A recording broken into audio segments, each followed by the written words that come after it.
Hello दोस्तों, नमस्कार, अस्सलाम वालेकुम, सत श्री अकाल, जोहार। तो आइए जानते हैं फटाफट झारखंड की तमाम छोटी बड़ी खबरों को। अगर अभी तक आपने इस वीडियो को लाइक नहीं किया है तो लाइक कर दें।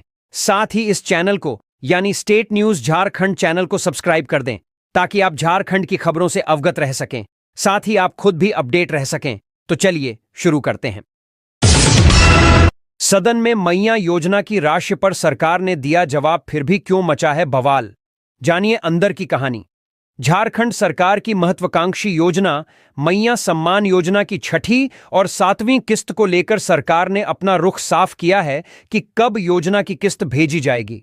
विधानसभा के अंदर और बाहर मंत्री ने साफ कर दिया है कि पैसा कब भेजा जाएगा, लेकिन इसके बावजूद हंगामा मचा हुआ है। आखिर सवाल है कि मैया योजना पर जब सब कुछ साफ है तो फिर हंगामा क्यों हो रहा है। इस पूरे मसले पर विपक्ष की भूमिका में अपनी बात रखते हुए वरिष्ठ विधायक सरयू राय ने कहा कि सरकार बिना तैयारी के योजना लेकर आई है, सरकार के पास पैसे नहीं है। अब जब अनुपूरक बजट लाया गया है तो इसके बाद योजना की राशि का भुगतान किया जा सकता है। जब सदन में सवाल पूछा गया कि आखिर मैया योजना का पैसा क्यों रुका है, इस पर सरकार ने जवाब दिया कि 10 मार्च तक पैसा भेज दिया जाएगा। मंत्री ने बताया कि योजना की सत्यापन की वजह से देरी हुई है। मुख्यमंत्री हेमंत सोरेन ने इस पर कहा कि देश के कई राज्यों में बीजेपी की सरकार चल रही है, लेकिन किसी ने अब तक बेटी बहन को सम्मान देने का काम नहीं किया है। यह बात सदन में हुई, लेकिन जब बाहर विधायक निकले तो कांग्रेस के विधायक दल के नेता प्रदीप यादव ने कहा कि सरकार अपने वादों पर काम कर रही है, नई योजना आती है तो कुछ त्रुटि की वजह से देरी हुई है। अभी बकाया 8 मार्च तक भेजने की तैयारी है। फिलहाल मैया योजना की 56 लाख बेटी बहन इंतजार कर रही हैं कि कब योजना की राशि जाएगी। हिंदी और विज्ञान की री एग्जाम की तिथि जारी, जाने डेट और जानिए कब होगी प्रायोगिक परीक्षा।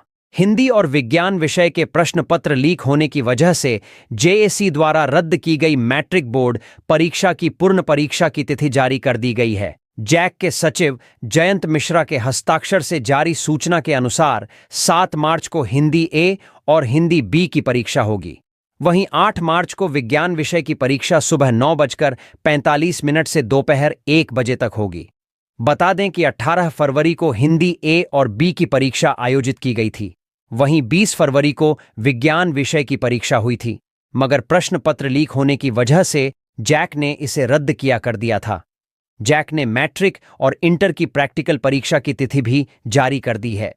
माध्यमिक परीक्षाओं के लिए प्रायोगिक परीक्षा यानी प्रैक्टिकल परीक्षा 10 मार्च से 25 मार्च तक आयोजित किया जाएगा। जैक ने प्रैक्टिकल परीक्षा संबंधित विद्यालय में ही आयोजित करने का फैसला किया है। वहीं इंटरमीडिएट की प्रैक्टिकल परीक्षा +2 विद्यालय में आयोजित किया जाएगा, जो 10 मार्च से 25 मार्च तक दोनों पालियों में होगी। जैक ने प्रायोगिक एवं आंतरिक मूल्यांकन के अंकों के लिए भी आवश्यक निर्देश जारी कर दिया है। इसके तहत माध्यमिक परीक्षा के लिए 11 मार्च से 26 मार्च तक जैक के वेबसाइट के माध्यम से छात्रों के प्रैक्टिकल अंक दाखिल किए जाएंगे। बता दें कि इस साल के मैट्रिक परीक्षा में 4,33,890 विद्यार्थी शामिल हो रहे हैं। वहीं इंटरमीडिएट परीक्षा में 3,50,138 परीक्षार्थी हैं। जैक ने मैट्रिक परीक्षा के लिए पूरे राज्य भर में 1,297 परीक्षा केंद्र बनाए हैं। वहीं इंटरमीडिएट के लिए 789 परीक्षा केंद्र बनाया है। परीक्षा समाप्त होने के बाद जैक के द्वारा कॉपियों का मूल्यांकन किया जाएगा। इसके बाद मई के तीसरे सप्ताह तक रिजल्ट जारी होने की संभावना है। सीएम सोरेन ने 28,945 सरकारी प्राथमिक विद्यालयों के शिक्षकों को सौंपा टैबलेट। कही ये बात। आज जमाना डिजिटल हो चुका है। कोई भी ऐसा सेक्टर नहीं बचा है जो डिजिटलाइजेशन से अछूता हो। डिजिटल सेवाओं में भी तेजी से बदलाव हो रहा है। हर दिन डिजिटल सेवाएं अपग्रेड हो रही हैं। ऐसे में आप चाहे या ना चाहे डिजिटल प्लेटफॉर्म से अपने को अलग नहीं रह सकते हैं। ऐसे में बेहतर है कि वक्त के अनुरूप आप अपने और आने वाली पीढ़ी को तकनीकी रूप से मजबूत बनाएं।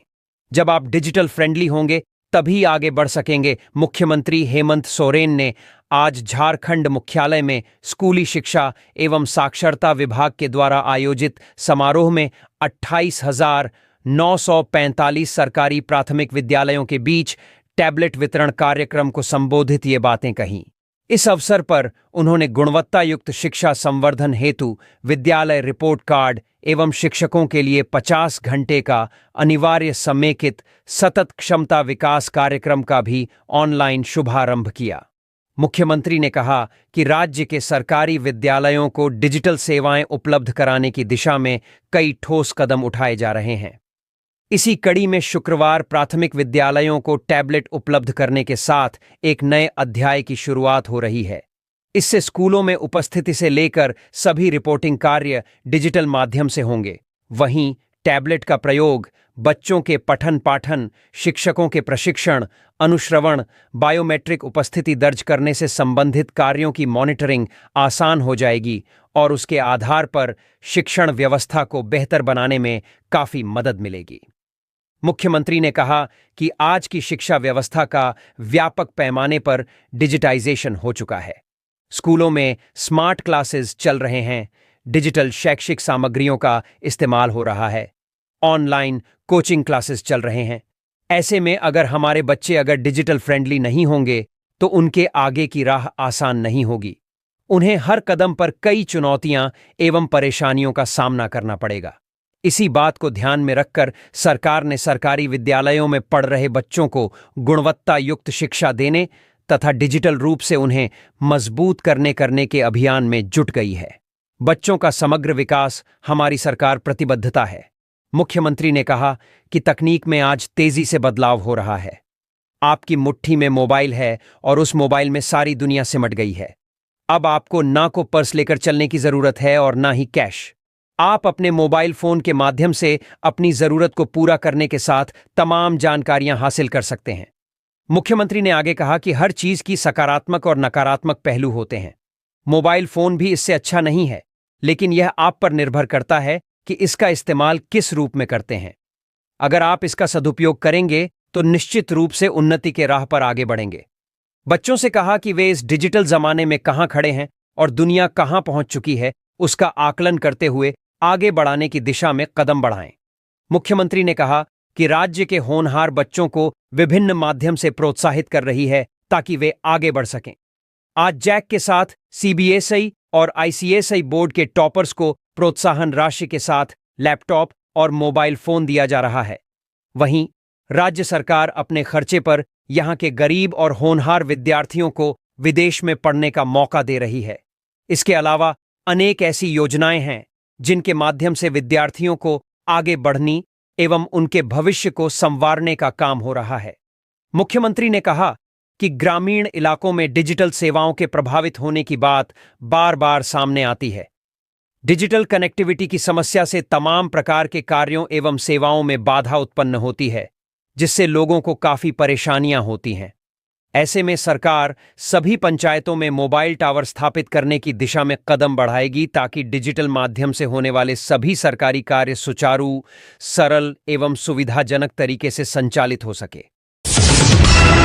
मुख्यमंत्री हेमंत और विधायक कल्पना सोरेन से नीरू शांति भगत की मुलाकात, लगाए जा रहे कयास। झारखंड आंदोलनकारी और पूर्व विधायक कमल किशोर भगत की पत्नी नीरू शांति भगत ने शुक्रवार को मुख्यमंत्री हेमंत सोरेन और विधायक कल्पना सोरेन से मुलाकात की। इस मुलाकात को राजनीतिक दृष्टिकोण से काफी अहम माना जा रहा है और राजनीतिक गलियारों में यह चर्चा का विषय बन गई है। ऐसे कयास लगाए जा रहे हैं कि नीरू शांति भगत जल्द ही झारखंड मुक्ति मोर्चा यानी झामुमो में शामिल हो सकती है। नीरू शांति भगत पहले आजसू पार्टी से जुड़ी हुई थीं और उन्होंने लोहरदगा सीट से 2 बार विधानसभा चुनाव लड़ा था। हालांकि उन्हें सफलता नहीं मिल सकी। उनके पति कमल किशोर भगत भी आजसू पार्टी से विधायक रह चुके हैं। हालांकि हाल ही में नीरू शांति भगत ने आजसू पार्टी से इस्तीफा दे दिया है और अब उनके झामुमो में शामिल होने की चर्चा जोरों पर है। नीरू शांति भगत की मुलाकात के बाद राजनीतिक विश्लेषक अनुमान लगा रहे हैं कि वह झारखंड मुक्ति मोर्चा के साथ अपने राजनीतिक भविष्य को जोड़ सकती है। जामुमो में शामिल होने से नीरू शांति भगत को पार्टी की ओर से विभिन्न संभावनाओं का सामना करना पड़ सकता है, खासकर लोकसभा और विधानसभा चुनावों के मद्देनजर। मुख्यमंत्री हेमंत सोरेन और विधायक कल्पना सोरेन से उनकी मुलाकात ने इस राजनीतिक घटनाक्रम को और भी दिलचस्प बना दिया है। अब यह देखना दिलचस्प होगा कि क्या नीरू शांति भगत जल्द ही जामुमो की सदस्यता लेंगी और इस पार्टी में अपनी राजनीतिक यात्रा को आगे बढ़ाएंगी। माना जा रहा है कि नीरू शांति भगत की झारखंड मुक्ति मोर्चा में शामिल होने की संभावना ने राज्य की राजनीति में हलचल मचा दी है। इस मुलाकात को लेकर कई अटकलें लगाई जा रही हैं और यह देखना बाकी है कि वह भविष्य में किस पार्टी का हिस्सा बनती है और उनका राजनीतिक मार्ग क्या होता है। बालू पर विपक्ष ने सरकार को घेरा। बालू तस्कर और थाना भाई भाई प्रति ट्रैक्टर देना पड़ता है 1500 रुपए का छड़ावा। झारखंड विधानसभा बजट सत्र के दौरान विपक्ष बालू की लूट के सवाल से सरकार को घेर रही है। आरोप लगाया है कि नदी से बालू के लिए प्रति ट्रैक्टर 1500 रुपए थाना को देना पड़ता है। बिना सेटिंग के गाड़ी नहीं चल सकती है। नतीजा है कि अपना बालू होते हुए भी 4000 से 5000 रुपए प्रति ट्रैक्टर बालू खरीदना पड़ रहा है। डुमरी विधायक जयराम महतो ने कहा कि बिना थाना को मैनेज किए कोई भी काम नहीं होता। कोयला हो या बालू, सभी में प्रति गाड़ी थाने का कमीशन फिक्स होता है। अब यह पैसा कहां तक जाता है, इसका जवाब सरकार को देना चाहिए। लोगों ने बड़े ही उम्मीद के साथ बड़ा जनादेश देकर सरकार बनाया है, लेकिन किस तरह से अब जनता परेशान हो रही है उसके मामले हर दिन सामने आते हैं। भाजपा विधायक शशिभूषण मेहता ने कहा कि नदी से बालू निकालने के लिए पहले थाना को 1500 रुपए हर ट्रैक्टर पर देना पड़ता है। इसमें भी गाड़ी गिने चुने लोगों की ही चलती है जिनका रसूख बड़ा है, पर सेटिंग के दम पर बालू की कालाबाजारी थानेदार के साथ मिलकर करते हैं। रिश्वत लेते दारोगा गिरफ्तार, एसीबी ने रंगे हाथ पकड़ा। झारखंड पुलिस के एंटी करप्शन ब्यूरो यानी एसीबी ने कोतवाली थाना में तैनात दारोगा राशिकांत को रिश्वत लेते हुए रंगे हाथ गिरफ्तार किया है। आरोप है कि दारोगा ने एक व्यक्ति से 5000 रुपये की मांग की थी। यह रकम एक जब्त मोबाइल फोन को छुड़ाने के एवज में मांगी गई थी। पीड़ित ने इस संबंध में एसीबी को शिकायत दी, जिसके बाद यह कार्रवाई की गई। झारखंड पुलिस के मुताबिक आर्म्स एक्ट के तहत एक आरोपी को कोतवाली थाना पुलिस ने गिरफ्तार किया था। गिरफ्तारी के दौरान उसका महंगा मोबाइल फोन जब्त कर लिया गया। इस केस की जांच की जिम्मेदारी दारोगा आर्शिकांत को दी गई थी। पीड़ित जब अपना मोबाइल वापस लेने गया तो दारोगा ने इसके बदले 5000 रुपये की मांग की। आरोपी के भाई को इस मांग पर संदेह हुआ, जिसके बाद उसने एंटी करप्शन ब्यूरो से संपर्क किया। एसीबी ने मामले की गंभीरता को देखते हुए तुरंत जांच शुरू की। पीड़ित की शिकायत पर एसीबी ने पूरी योजना बनाकर कार्रवाई की। पहले शिकायतकर्ता को रिश्वत की रकम लेकर दारोगा के पास भेजा गया। जैसे ही उसने रुपए दिए, पहले से मौजूद एसीबी टीम ने उसे मौके पर ही पकड़ लिया। गिरफ्तारी के बाद एसीबी ने मामले की पूरी जांच शुरू कर दी है। गिरफ्तार दारोगा से एसीबी पूछताछ कर रही है। यह भी जांच की जा रही है कि क्या वह पहले भी ऐसी हरकतों में शामिल रहा है। इसके अलावा कोतवाली थाना में तैनात अन्य पुलिसकर्मियों की भूमिका पर भी नजर रखी जा रही है। झारखंड में भ्रष्टाचार पर लगाम लगाने के लिए एसीबी लगातार सक्रिय है।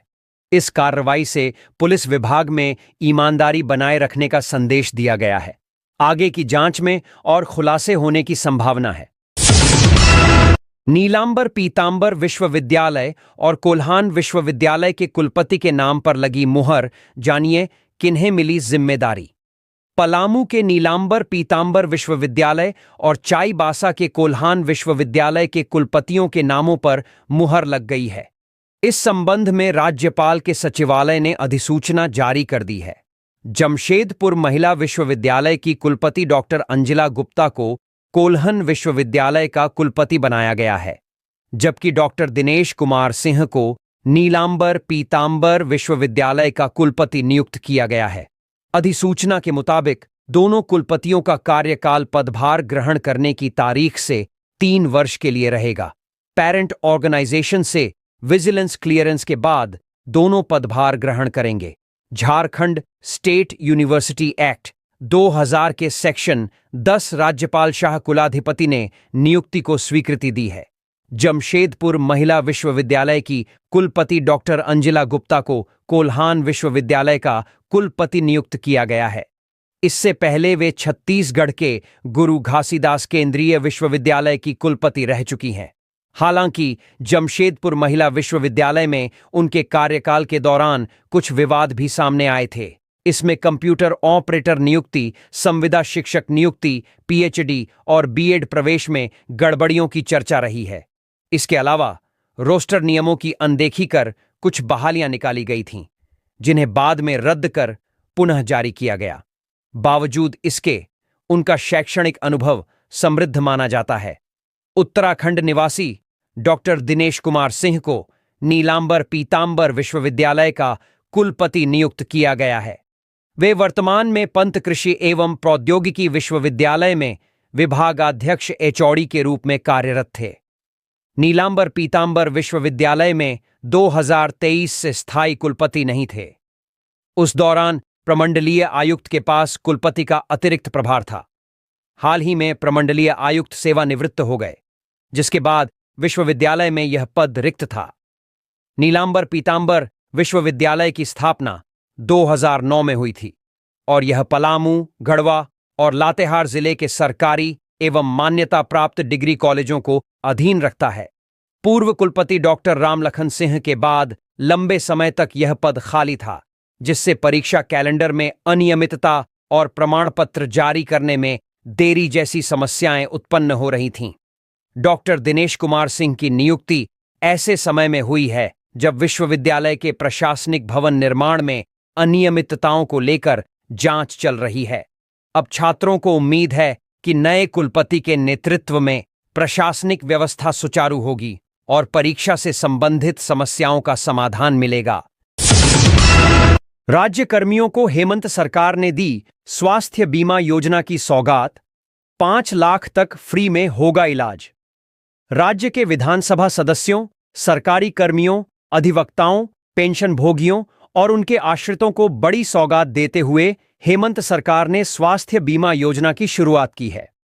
शुक्रवार 28 फरवरी को मुख्यमंत्री हेमंत सोरेन ने इसकी शुरुआत विधानसभा सभागार में आयोजित कार्यक्रम में की।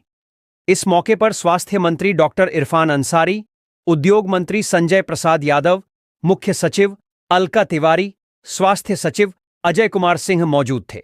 इस योजना के तहत लाभुकों की 3 श्रेणी बनाई गई है। कैटेगरी ए, इसमें विधानसभा के वर्तमान सदस्य और राज्य के सभी सेवाओं के कर्मी शामिल हैं। कैटेगरी बी, इनमें राज्य के सभी सेवाओं के सेवानिवृत्त कर्मी, पारिवारिक पेंशन प्राप्तकर्ता एवं उनके आश्रित, विधानसभा के पूर्व सदस्य, अखिल भारतीय सेवाओं के इच्छुक सेवारत, सेवानिवृत्त पदाधिकारी, राज्य सरकार के विभिन्न बोर्ड, निगम, संस्थान, संस्था में कार्यरत, सेवानिवृत्त नियमित कर्मी और राजकीय विश्वविद्यालय में कार्यरत सेवानिवृत्त शिक्षक एवं शिक्षकेतर कर्मी शामिल हैं। कैटेगरी सी, स्वास्थ्य बीमा के कैटेगरी सी में झारखंड उच्च न्यायालय के स्तर पर गठित झारखंड अधिवक्ता कल्याण निधि न्यासी समिति के अंतर्गत निबंधित अधिवक्ताओं को स्वास्थ्य बीमा का लाभ प्रदान किया जाएगा। निबंधित अधिवक्ताओं का ऑनलाइन वैलिडेशन झारखंड अधिवक्ता कल्याण निधि न्यासी समिति के सचिव द्वारा किया जाएगा। इनकी वार्षिक प्रीमियम की राशि 6,000 रुपये प्रति निबंधित अधिवक्ता तय की गई है। झारखंड देश का पहला राज्य है जहां के सरकारी कर्मियों के बीमा कवरेज की सीमा नहीं निर्धारित की गई है, यानी इसके जरिए असीमित लाभ मिलेगा। इतना ही नहीं, स्वास्थ्य बीमा योजना के तहत देश के सभी बड़े हॉस्पिटल के अलावा कहीं भी इलाज कराने का मौका मिलेगा। योजना के तहत 5 लाख तक सामान्य बीमारी का मुफ्त इलाज होगा। विशेष परिस्थिति यानी गंभीर बीमारी में अतिरिक्त 5 लाख तक का भी इलाज हो सकेगा। योजना के तहत राज्य सरकार के सभी कर्मियों को 500 रुपया प्रतिमाह की दर से यानी 6,000 रुपया वार्षिक प्रीमियम की राशि देनी होगी। स्वास्थ्य बीमा योजना के तहत अब तक 1,62,931 श्रमिकों का पंजीकरण किया जा चुका है, जिन्हें 1 मार्च 2025 से बीमा योजना का लाभ मिलेगा। मुख्यमंत्री हेमंत सोरेन ने सांकेतिक रूप से 10 कर्मियों को बीमा कार्ड देकर इसका शुभारंभ किया। कार्यक्रम के दौरान राज्य सरकार और टाटा एआईजी के बीच एमओयू साइन हुआ, जो स्वास्थ्य बीमा योजना का लाभ कर्मचारियों को देगा। इस मौके पर स्वास्थ्य विभाग के द्वारा पोर्टल भी जारी किया गया। कार्यक्रम को संबोधित करते हुए मुख्यमंत्री हेमंत सोरेन ने कहा कि अब झाड़ फूंक का समय गया। आज के समय में हर कोई किसी न किसी बीमारी का शिकार हो जाता है। ऐसे में जितना बड़ा हॉस्पिटल, उतनी बड़ी राशि की आवश्यकता होती है। ऐसे में स्वास्थ्य बीमा से राज्य कर्मियों को बड़ी सहायता मिलेगी। इस अवसर पर स्वास्थ्य मंत्री डॉक्टर इरफान अंसारी और उद्योग मंत्री संजय प्रसाद यादव ने संबोधित करते हुए राज्य कर्मियों को बधाई दी। स्वास्थ्य मंत्री ने कहा कि 2014 में मुख्यमंत्री जी ने जो सपना देखा था, उसे आखिरकार पूरा करने में सफलता मिली है। इस मौके पर स्वास्थ्य सचिव अजय कुमार सिंह ने कहा कि देश के अन्य राज्यों की तुलना में स्वास्थ्य बीमा योजना काफी बेहतर है, जिसमें कई तरह की सुविधाएं दी गई हैं। सत्र के चौथे दिन सदन में आर्थिक सर्वेक्षण रिपोर्ट हुआ पेश। कार्यवाही सोमवार तक के लिए स्थगित। झारखंड विधानसभा के बजट सत्र का शुक्रवार को चौथा दिन था। पेश हुए वित्तीय वर्ष 2024 से 25 की तृतीय अनुपूरक व्यय विवरणी पर आज सदन में वाद विवाद हुआ। वहीं मतदान के बाद विनियोग विधेयक को टेबल किया गया। बता दें कि वित्त मंत्री राधाकृष्ण किशोर ने तीसरी अनुपूरक व्यय विवरणी सभा पटल पर रखा। वहीं सदन में राज्यपाल के अभिभाषण पर चर्चा हुई। विपक्ष के सवालों के बाद सीएम हेमंत सोरेन ने सदन में जवाब पेश किया। वहीं हजारीबाग में हुई हिंसा को लेकर भी सदन का माहौल गर्म रहा। 3 मार्च को सदन में सत्र 2025 से 26 का वित्तीय बजट पेश किया जाएगा। झारखंड विधानसभा में सीएजी की रिपोर्ट पेश। खस्ताहाल स्वास्थ्य व्यवस्था, कोविड प्रबंधन का सिर्फ 32% खर्च कर सकी सरकार। झारखंड विधानसभा के बजट सत्र के दौरान गुरुवार 27 फरवरी को सीएजी की विस्तृत रिपोर्ट सदन के पटल पर रखी गई। इसी रिपोर्ट में कोरोना काल के दौरान राज्य के स्वास्थ्य व्यवस्था पर विस्तृत ब्यौरा है।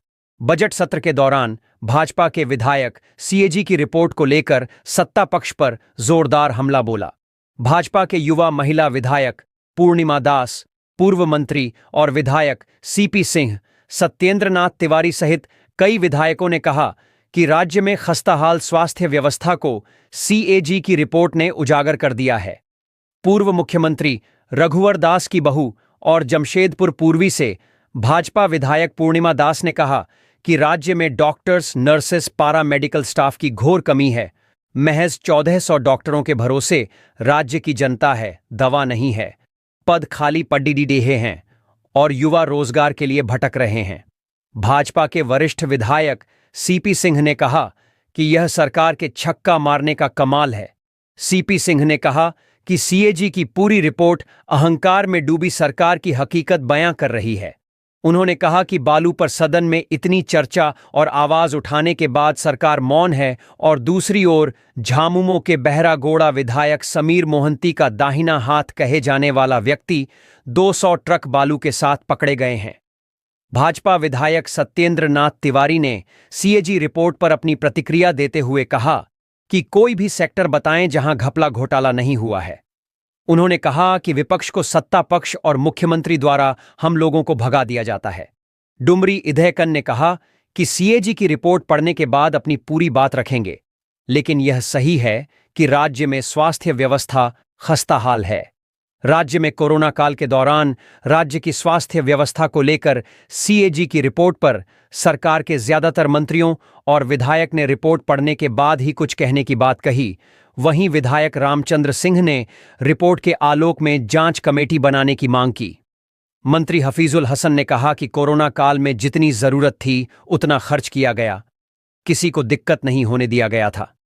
सीएजी की रिपोर्ट में कहा गया है कि मार्च 2020 से 2022 तक कोविड-19 प्रबंधन के लिए भारत सरकार ने 485.54 करोड़ दिए थे, जिसके विरुद्ध झारखंड सरकार को 272.8 करोड़ अपने मद से देना था। लेकिन कुल 756.42 करोड़ से कोरोना से निपटने के लिए शुरू प्रावधान में झारखंड सरकार ने सिर्फ 145.10 करोड़ ही दिए। सीएजी की रिपोर्ट में अस्पतालों की ओपीडी, आईसीयू, मातृत्व आईपीडी में दवा और मूलभूत जरूरतों की कमी कभी जिक्र है, जिस पर विपक्ष आक्रामक है। मैट्रिक पेपर लीक का अभियुक्त भी शामिल हो गया था अभाविप के आंदोलन में। जाने क्या है माजरा। मैट्रिक पेपर लीक करने के मामले में कोडरमा पुलिस द्वारा गिरिडीह से 6 लोगों को गिरफ्तार किया गया, फिर सभी 6 लोगों को जेल भेज दिया गया और फिर गुरुवार को रिमांड पर लिया गया।